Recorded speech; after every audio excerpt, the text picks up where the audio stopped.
Mary looked on quietly at the unusual theatre unfolding around her, but she thought deeply about the responsibility she was nursing.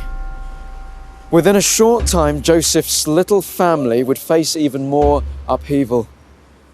They'd be running for their lives.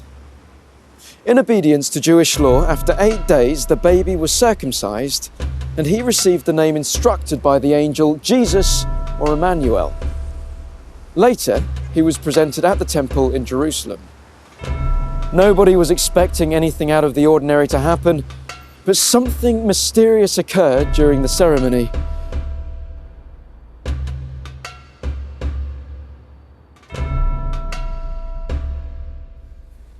There was a man in Jerusalem called Simeon. He was righteous and devout, and he had been told by God that he would not die before he had seen the Messiah. He felt strangely compelled to visit the temple in Jerusalem that very day.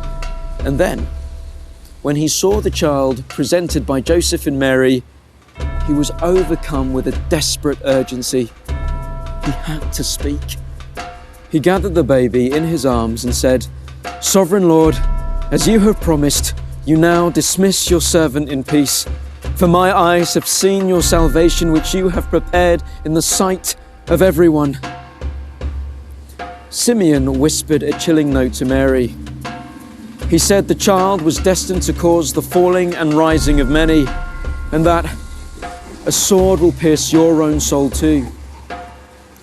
Right there, in the temple courts, Simeon was seeing more than the promised Savior. He'd been given a glimpse of just how much the salvation of the world would cost.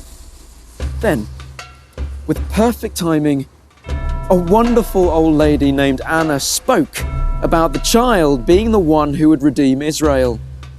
In other words, Jesus would own the rights to the whole country. It seemed increasingly clear that this gift of a son was free to everyone. First the shepherds, to those living on the breadline, the poor and the uneducated, he came. To those outside the walls of the church, he came. For those within its walls, he came. We are taking an offering. Bring your sorrow and your illness. Leave it here. Thank you.